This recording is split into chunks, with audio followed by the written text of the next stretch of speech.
All right, I think we talked about this, but let me just bring this up to sort of get us back into the frame of thinking. We're talking about sort of the intellectual background to the French Revolution and many of the things that fueled the idea of the French Revolution.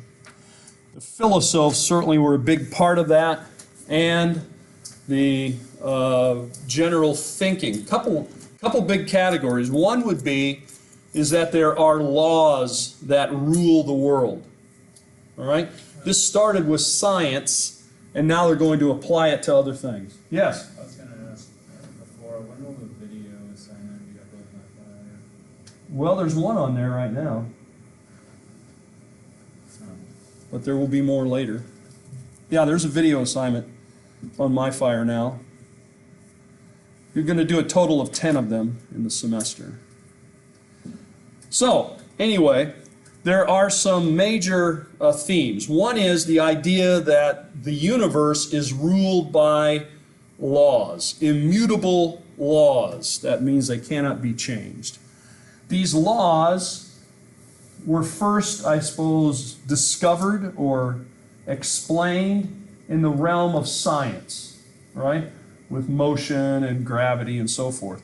But they're going to take this idea that there are these laws and they're then going to apply it to other things like economics and government and religion and so forth. Okay?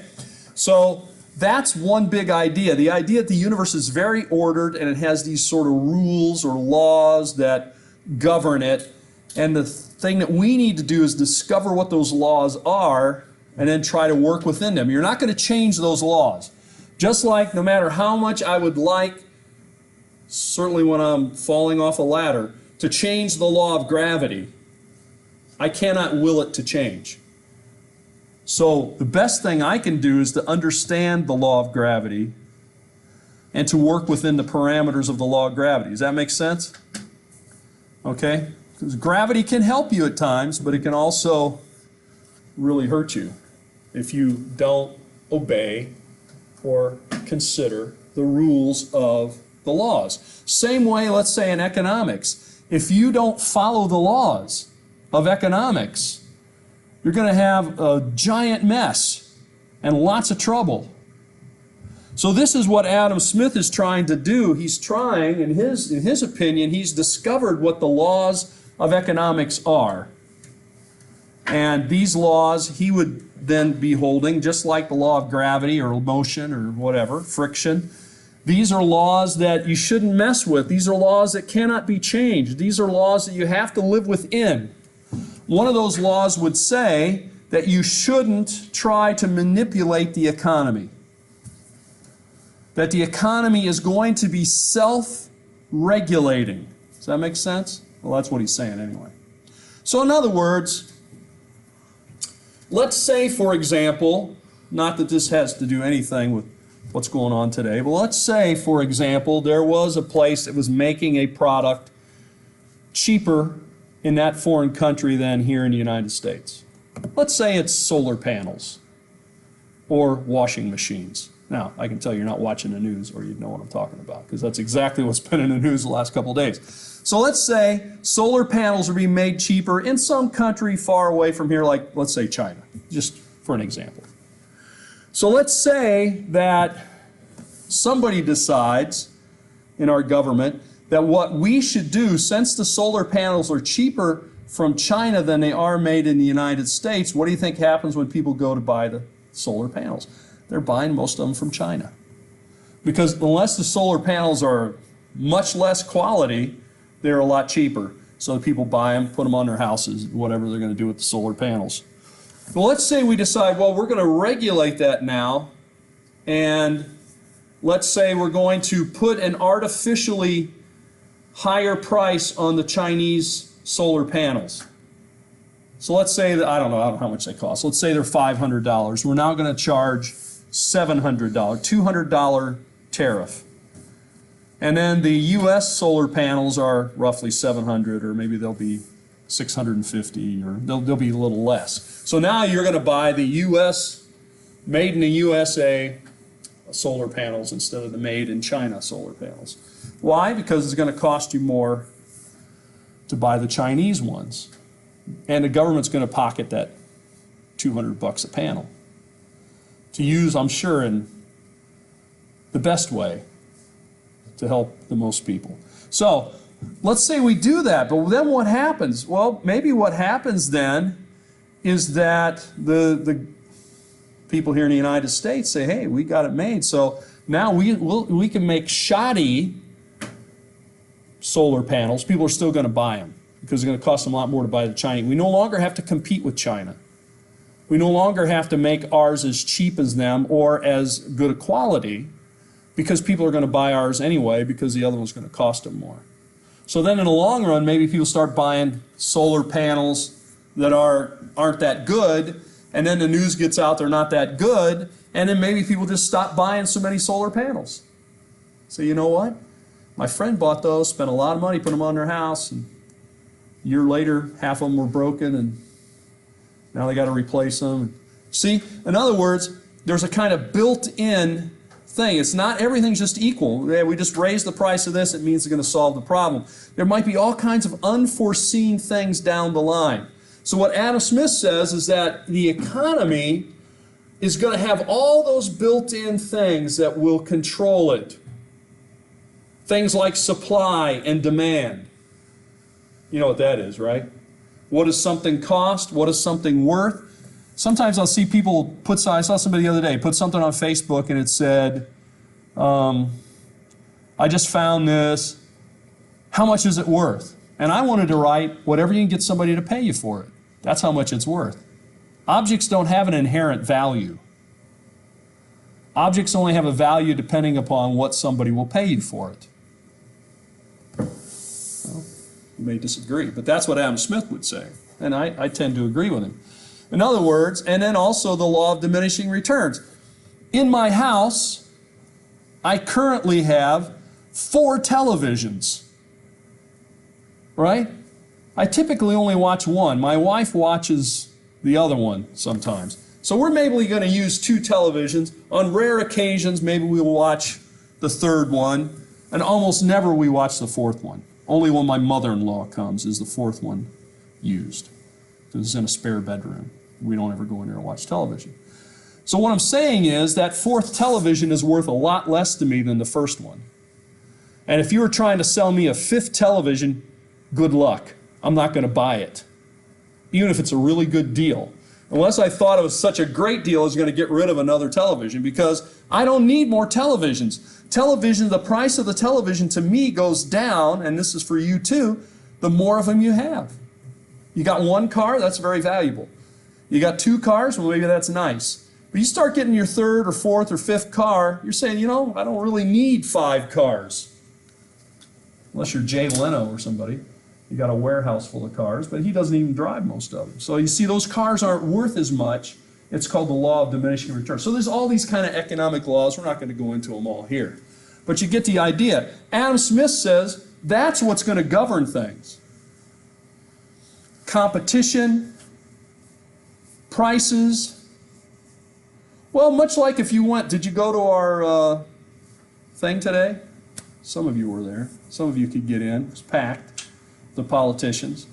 One of the politicians said today something that relates to this.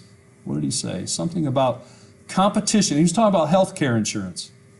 And he said, somebody asked him about health care insurance, and he said basically the way it's set up now, in many states, there's only 1 provider. Some of them have 2 providers. But if you could get health, buy your health insurance from out of state, like he mentioned Michigan or something, if you find a company in Michigan that offers the insurance at a better rate or coverage more what you want, then you're going to do that. But since there's only 1 place in Florida, I don't know, maybe Florida's got 2, but a lot of states only have 1, there's no competition. Therefore, those companies don't have to compete for your business. You're a captive thing. If you want insurance in the state, you got to buy it from them. So he's saying competition would provide, he said 2 things, better products, or better thing, and lower price. He's been reading Adam Smith, right? So that's what Adam Smith would say. All right, we called this economic liberalism, and then we kind of warned, we're not going to go back into that the word liberal and conservative can mean a lot of different things depending on the setting and the time and the person. Now, one of the things then, if you follow the teachings of Adam Smith and you read his book, The Wealth of the Nations, which is a pretty hefty book. So if you're going to read it, you're going to have to devote some time. But in there, let me draw out a couple of ideas. One of the ideas that he talks about is the role of government. And that's really, I think, what our politician, I don't remember his name, was sort of alluding to today. What should the role of the government be? Adam Smith he argues for an extremely limited government. We need the government. He's not an anarchist by any means. We've got to have government. And the government's very important, but the government should be limited in what it does. So, this is what the debate in politics is really all about, seems to me. For most people, they believe we ought to have a government. Now, there's some people that don't. Anarchists. And those anarchists show up like at these G8 summits and stuff, you know, where like all the wealthiest nations in the world all show up to talk about economic policies, and sometimes the anarchists show up there and begin to protest and, I don't know, burn stuff, burn effigy of people or whatever. I always wondered about that. How does a group of anarchists organize themselves to show up at the right place, all be wearing the same thing, all having the same kind of... So that sounds very organizational to me. I just want to know, do the anarchists have a president? All while living off the benefits of the country they live in. I want to run for president of the anarchists. I just don't know how to run. I said that once in class. I said, you know, who's the president of the anarchists? And so one of the guys in the class, seriously, made a button. He made more than one button, a campaign button, that said Wineland for Anarchy President. I still have it somewhere. I'll have to dig it out. Anyway, so, you know, even anarchists have to be organized. Who's going to do that? Who calls the meeting to order? Who says, hey, let's go do this? You know, they all say, no, you're not telling us what to do. Well, what does Adam Smith say? He says, well, it should be limited to three things. Some of you might like this and some of you may not, but these are the three things. Mainly, he sees the government like this right here, as a policeman. That's the role of the government. That's why I put the policeman up there. Number one, role of the government is protection. Protection externally from invasion. And this is where I always warn people about the nefarious neighbors to the north, the Canadians. People want to build a wall in Mexico. I want to build it across Canada. Canadians do more to harm us than Mexico. They infiltrate, they take our jobs. You know, they even make their coins the same size as ours. They'll be used, you know what that is? It's to ruin our economy. They put them in our vending machines. I grew up near Chicago. We used to get Canadian pennies. People would always try to get rid of the Canadian coinage. And so they would sort of sneak it in there. And then, you know, they kind of give you your change, and then you walk out, and then when you get home, you take it out, and you go, oh, no, I got a Canadian penny. And so then what would I do? I used to roll pennies and take them to the bank. I would stick a couple of Canadian pennies inside each roll and give it to the bank. And then they would give me my 50 cents. I said, I'm going to pass along this economic downfall to the bank, not me. I used to try to put them in the Chuck E. Cheese machines. Yeah. See? So you're actually working for them. No, I'm working for me, man. Canadians foisted those coins on me. Well, anyway, watch out for the Canadians. They come and take our jobs. And, now here's the thing. Canadians have no distinguishable culture. Have you ever heard anyone say, hey, let's go to this great Canadian restaurant. Let's have some great Canadian food. Let's listen to some Canadian music. No, they don't have any of that. They just co-opt our stuff. The only thing they got, maybe, is maple syrup, but we got that too. And they got Canadian bacon, I'll give them that. But that's just pork chop It's smoked. not even really bacon. Well, it's Canadian bacon. So the number one thing is to protect us from invasion from the north. Connect us from invasion from the north, at least in our situation. Canada. We need a giant wall. We have the longest unguarded border in the world. I'm just saying, later on, when you wake up one day and all you see are Canadian flags all over, you'll remember what I said. Number two, to protect us from the inside, right? This is externally, so army, military, that sort of thing. Protect our borders, protect us, someone's trying to attack us. Well, what about from the inside? Well, we got bad people that live here. People that want to steal your car, people that are waiting for you in the parking lot, even as you leave today, and whack you over the head and take your wallet or something, or your iPhone. There's bad people out there trying to rip you off, physically and electronically, right? I got an email from a Nigerian prince just the other day. He just needs my help.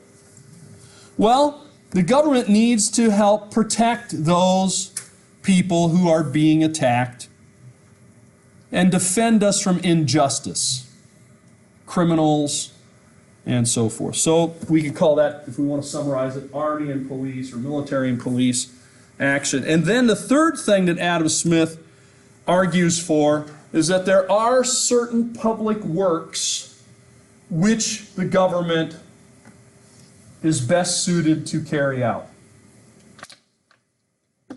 Some people have even argued that point. But for example, during his day they were building canals. I guess today we would call them, like interstates or freeways, roads, maybe trains, later on trains, maybe regulating of airports, air traffic control kind of stuff. There might be some things like that for public safety and public works the government should be involved with.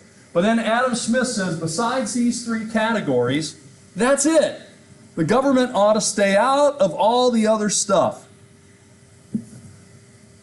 So what does that mean? Well, that eliminates a whole lot of stuff that the government, about all the government focuses on these days, are not those, they focus somewhat on these, but a whole lot of other stuff they focus on.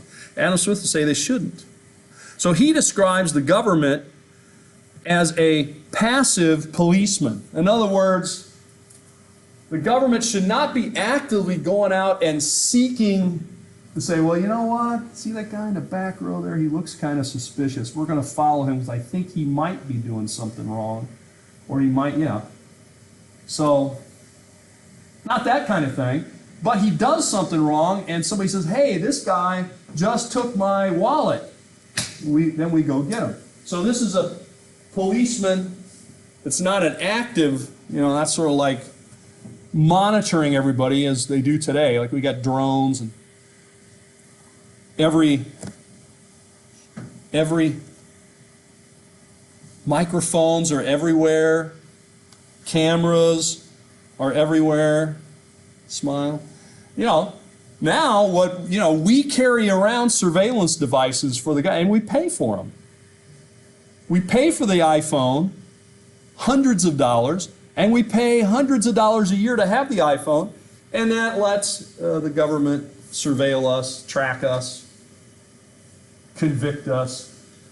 First thing they're going to do when they arrest you is they're going to want your phone.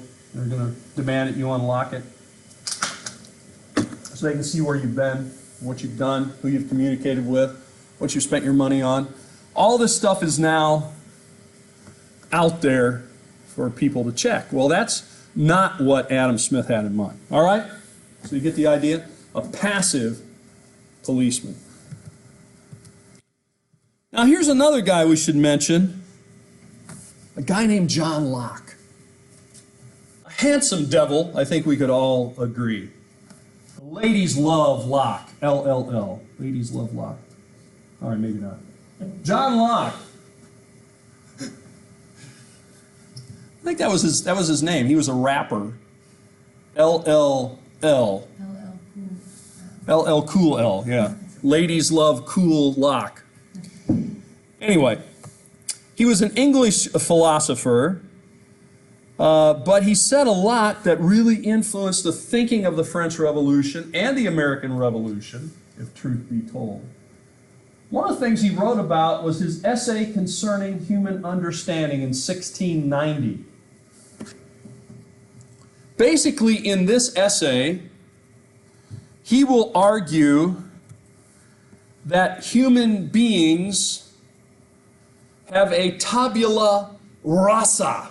It's a Latin phrase, which we could roughly translate blank slate. Well, up here in the front, we've got a whiteboard, right? The whiteboard, except for this stuff nobody can get off, is white. Nothing on it. Nothing written on it. We might think of it maybe like a computer hard drive that has nothing written on it. That's the way John Locke felt people were, their minds, their brains, their attitudes, their beliefs, that they are born a completely blank slate. This Latin phrase actually comes from the idea that you would shave your tablet. It goes all the way back to the Romans. The Roman students, especially when they're practicing writing, would have a wooden tablet. On the wooden tablet, they would place a layer of wax. And then into the wax, they would write. So they would kind of scrape into it. And then, you know, the teacher would come around and correct it or look at it. And then the teacher would say, okay, shave your tablets. That is, wipe it back and forth, wipe it clean, and we'll start over with a new lesson. Okay? In what culture was that? The Romans. The Romans did that, yeah. Tabula rasa. And so this blank slate then, the idea that he's talking about, is really our minds, it's our wills, and I'll tell you what it really goes against. It goes against the idea of original sin. He doesn't put it that way, but that's what it does. Very popular at this time was the idea that people are born sinful, that people are born with guilt, that people are born with certain things inherently in their minds or in their nature that they cannot overcome. You know, the Bible outright says we're sinful by nature. Well, yeah, it's a debated point, certainly in the Bible. And this did get him in trouble with biblical thinkers.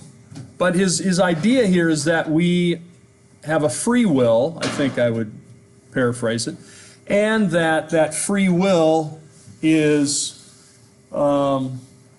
he says, yeah, well, it would be sort of the idea that what we become is not what we're born with, but it's what is written on us, like the whiteboard. So what does the whiteboard hold? What I write on it.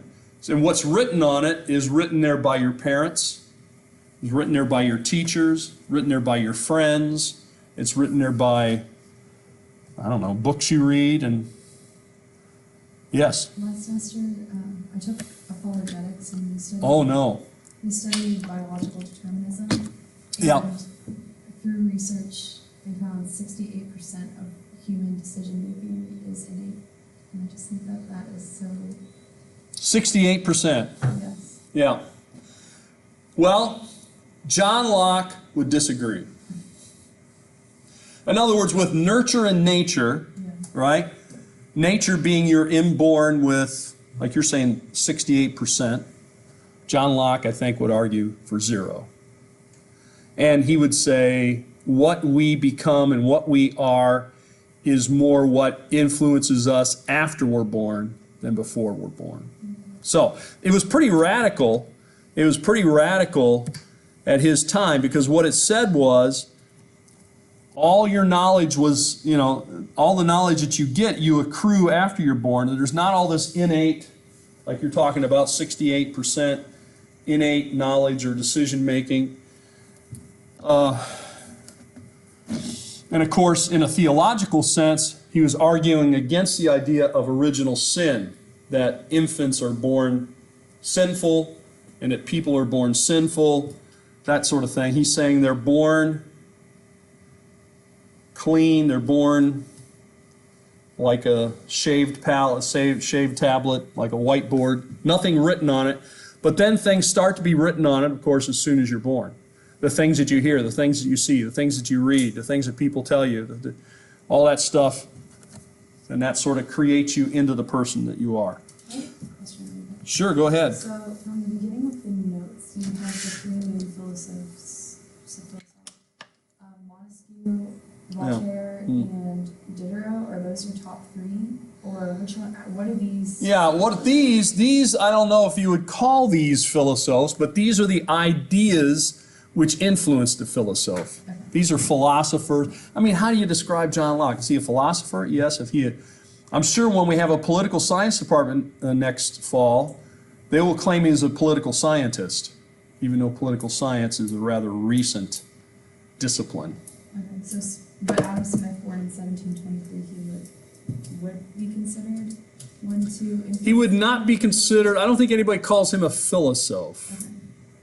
But yeah, so I've given you three philosophers, and now what I'm giving you, I guess, mainly two thinkers, philosophers, ideas which influence the philosophers and generally, well, the United States, France. Okay. This is some of the meat of what the philosophers are digesting to create their thing, and all of this is going to erupt in the French Revolution.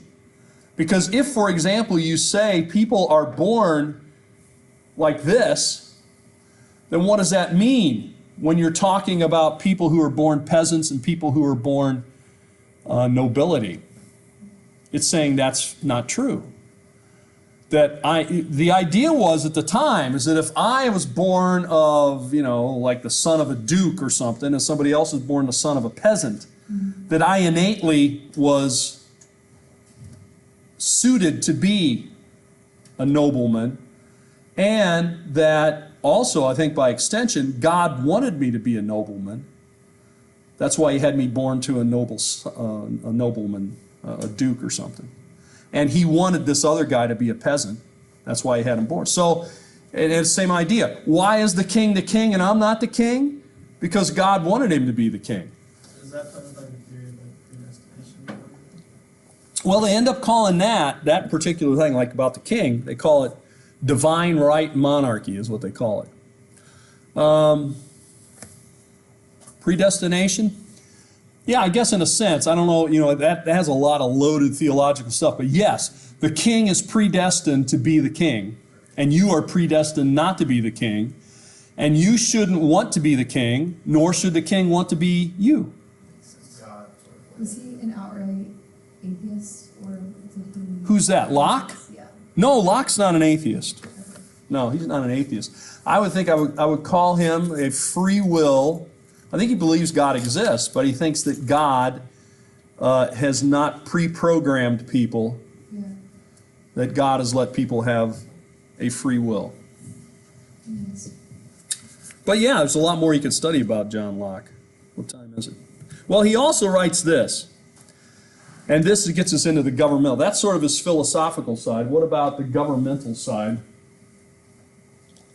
He writes what's called the Two Treatises of Government. And in this, you're going to find some language that I think you probably have heard before and attributed it to someone besides John Locke, but in fact, they're getting it from John Locke. John Locke would say that all people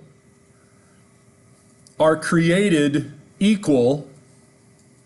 You see, if you believe that people are born with innate abilities and knowledge, then they're not really equal. Right? If noblemen are born to be noblemen and they're suited to be noblemen and the other peasant is suited to be the peasant, and those two are not equal, the nobleman's going to have a different life than the peasant. But if both of those children were born equally, then it's what happens to them after they're born that makes the difference.